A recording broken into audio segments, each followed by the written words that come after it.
قرآن مجید فرقان حمید کے 3 سے 4 بڑے بڑے موضوعات ہیں۔ سارا کلام پاک ان 3 یا 4 موضوعات پر چلتا ہے۔ پہلا ہے توحید باری تعالیٰ، دوسرا ہے رسالت، اور تیسرا ہے قیامت کے دن اٹھنا، اور چوتھا جو موضوع ہے وہ ہے انسان۔ اللہ تعالیٰ جل وعلا نے جتنا بھی کلام فرمایا ہے ان چاروں پر ہے یا ان کے متعلقات پر اللہ تعالیٰ نے کلام فرمایا ہے۔ سب سے پہلے سورہ حجر میں اللہ تعالیٰ جل وعلا نے قرآن مجید فرقان حمید کی عظمت کو اور اس کا کلام الہی ہونا اللہ نے اس کا بیان فرمایا ہے۔ اللہ تعالیٰ فرماتا ہے اِنَّا نَحْنُ نَزَّلْنَا الذِّكْرَ وَإِنَّا لَهُ لَحَافِظُونَ، یہ جو کلام پاک ہے اس کو ہم ہی نازل کرنے والے ہیں اور ہم ہی اس کی حفاظت کرنے والے ہیں۔ لہذا جب سے یہ نازل ہوا تب سے لے کر آج تک بلکہ قیامت تک جہاں یہ پہلو ہے کہ یہ کلام الہی اللہ کا ہی کلام ہے، تو وہاں دوسرا یہ کہ جب سے نازل ہوا تب سے لے کر آج تک یہ اسی طرح قائم ہے جس طرح اللہ نے اس کو نازل فرمایا تھا۔ ہاں، یہ ایک الگ پہلو ہے کہ اللہ تعالیٰ جل وعلا کی اس کی حفاظت کرنے کی سنت کیا ہے، طریقہ کیا ہے، یہ ایک الگ بحث ہے، لیکن رب ذوالجلال جل وعلا نے اس کی حفاظت فرمائی۔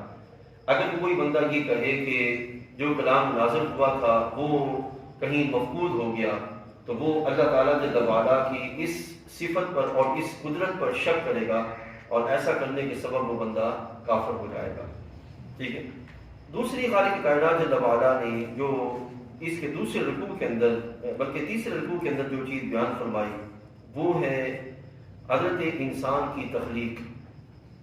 یہ یاد رکھیے گا کہ آپ جو سائنس ہے یا جو یوٹیوب ہے اس پہ اگر سرچ کریں تو آپ کو بہت ساری ایسی بحثیں ملیں گی کہ جن بحثوں کے اندر انسان کی تخلیق پر مختلف سائنسدانوں کے حوالوں سے کلام کرنے کی کوشش کی گئی ہے، اور اس کلام کے سبب وہ بہت ساری جگہوں پر بڑی شدید خطا کے پہلو جو ہیں وہ ان سے ہوئے ہیں۔ جیسا کہ ایک تھیوری ہے جو مارکیٹ میں چلتی ہے، اور جو طلباء ہیں سائنس پڑھنے والے ابتدائی یا کسی بھی طرح یوٹیوب کو تھوڑا سا بھی سرچ کرنے والے وہ اس تھیوری سے واقف ہوں گے، ڈارون تھیوری۔ ڈارون تھیوری اس کا یہ نظریہ تھا کہ انسان جو ہے یہ باقاعدہ الگ سے کوئی تخلیق نہیں ہے، بلکہ یہ پہلی مخلوقات کی ہی ایک جدید شکل ہے جو آج انسانی صورت میں ہمارے درمیان موجود ہے۔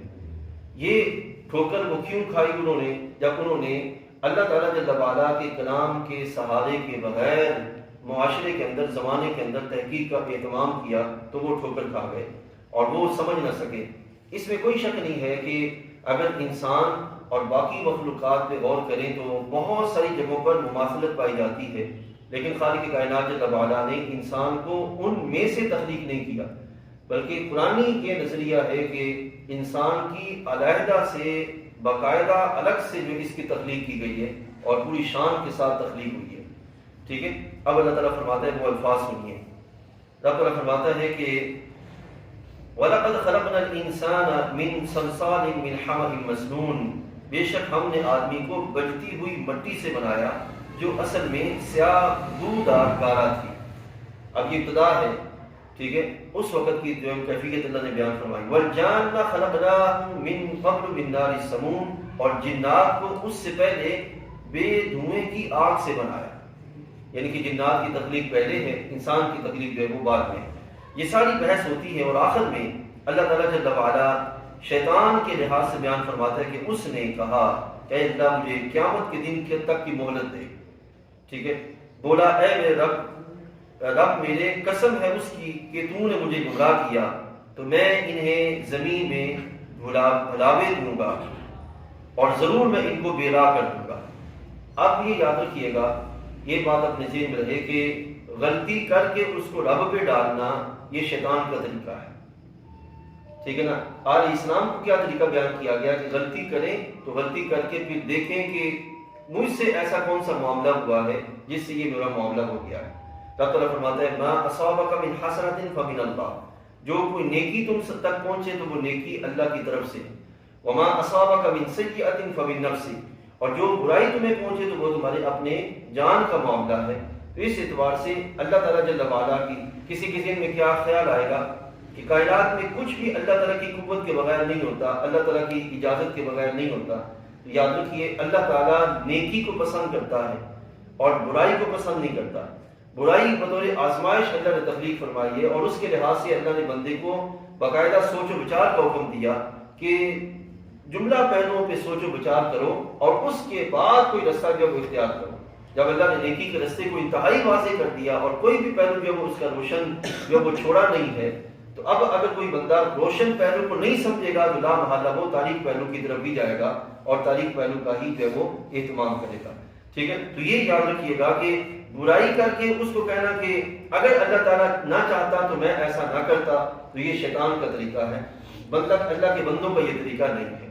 تو اس وقت شیطان نے کہا کہ میں سب کو گمراہ کروں گا، الا عبادک منہم المخلصین، مگر جو تیرے چنے ہوئے بندے ہیں ان تک میری یہ بلاوے کی جو کیفیت ہے وہ نہیں پہنچے گی۔ ٹھیک ہے، اور یہ چنے ہوئے بندے کون ہیں؟ ان میں سب سے پہلے ہیں انبیاء علیہ السلام، اور پھر ہیں اولیاء کاملین۔ یہ رب ذوالجلال جن کو ہدایت کی توفیق عطا فرماتا ہے، یہ ان کا معاملہ ہے۔